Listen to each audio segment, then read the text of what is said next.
I've trained snipers. I've served in the military. My father was Norman William Wallace. He was one of 13. 7 brothers. All 7 of them served in the military. 5 of them served during World War II. Highly discriminated against. But my father, my uncles, whether it was Clarence, Hezekiah, Powell, Clevey, there's only one living now. They never preached hatred. I never heard them say anything about racism. It was always about hope and support for this country and for it to live up to its creed and what America stands for. Now, I am one of 4. I am the second.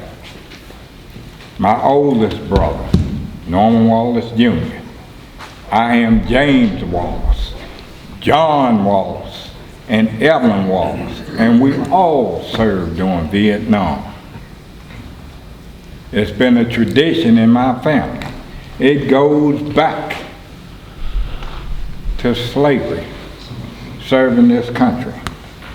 Now, for a lot of you all, I don't know how much you know about history or how much you care about history.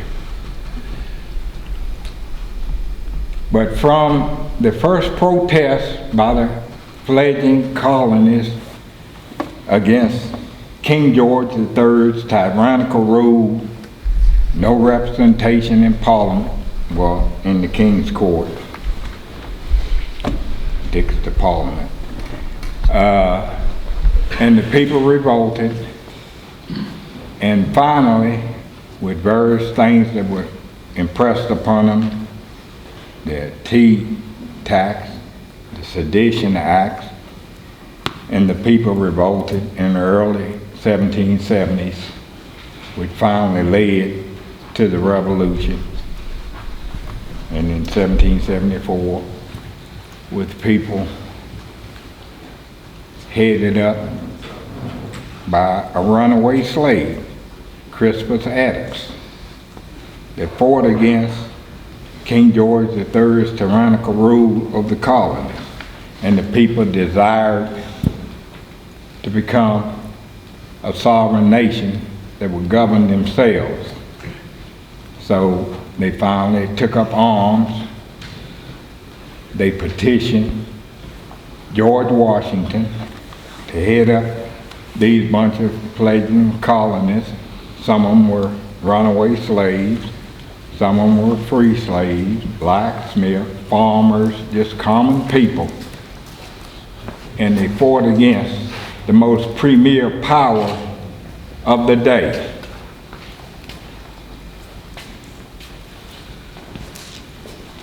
The Redcoats. And most of the battles, starting with Concord, they lost. But they were determined. And they fought a rear guard, and they knew they couldn't confront and defeat the British head on, but they finally, from Concord, Massachusetts, New York, on down to the peninsula of Virginia, finally whittling them down with the help of the French, thank God for them. The French Navy, and they captured them, and they couldn't escape from the peninsula of Virginia down there, and the British general had to sue for surrender.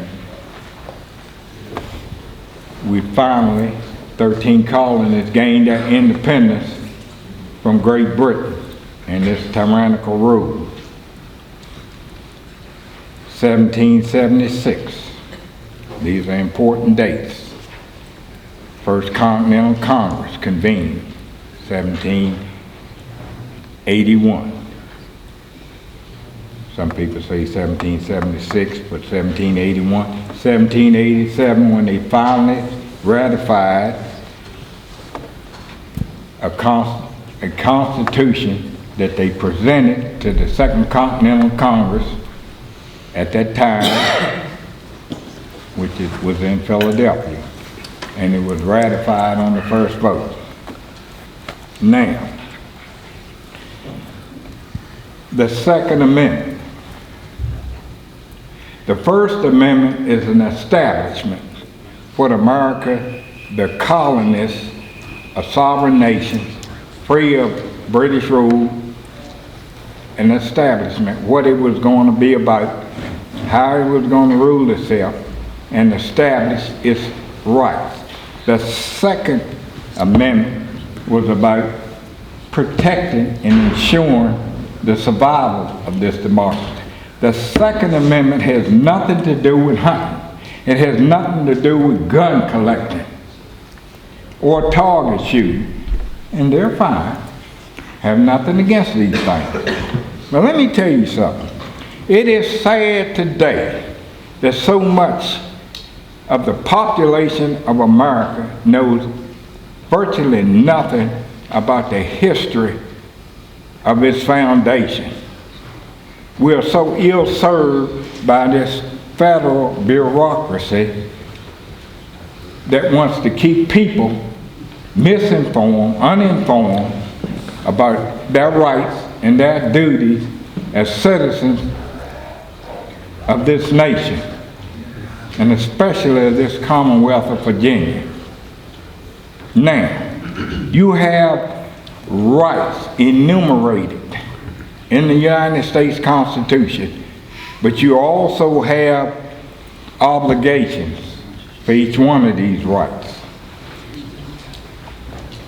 The rights are not being taught, the duties are not understood, they're not taught in the schools because of so much liberalism and socialism that wants to destroy this democracy.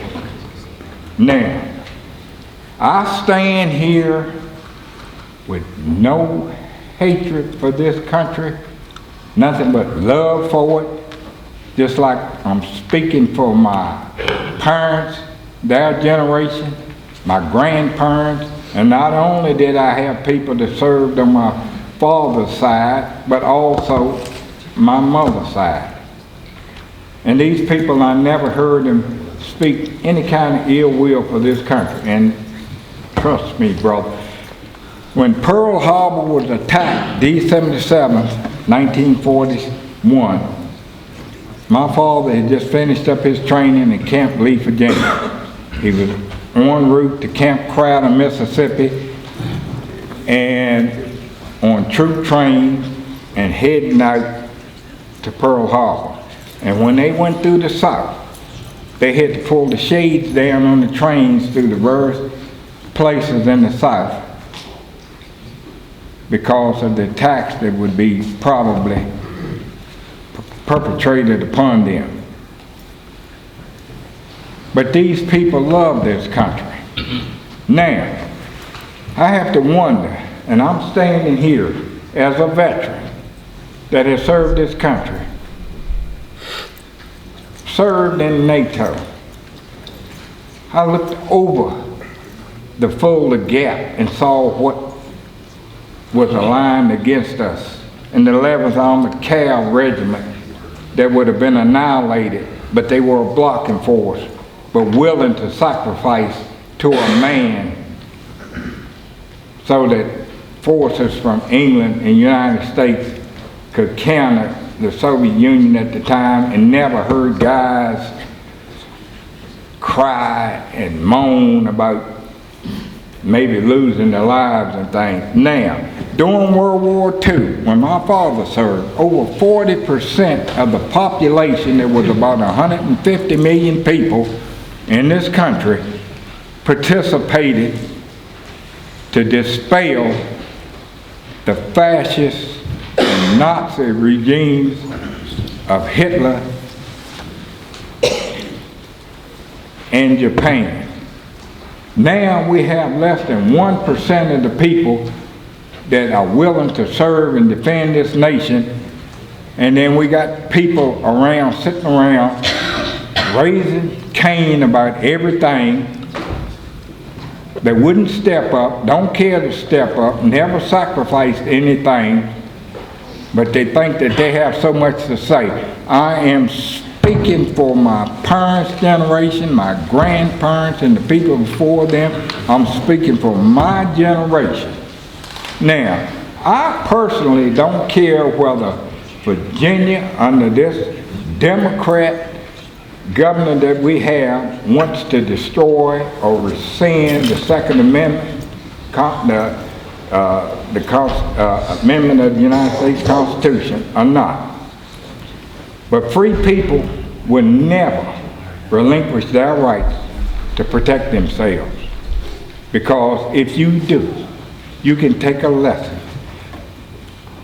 Go to a library, check out Mein Kampf, written by Hitler. And when free people relinquish their ability to defend themselves and become subjugated by our state, they will be destroyed, used, and abused. Now, personally, I am just like the former president of the NRA. And if you don't know who he is, then go find him out. You will take my weapons when you take them from my cold, dead finger. I have served and earned the right to speak what I'm saying today.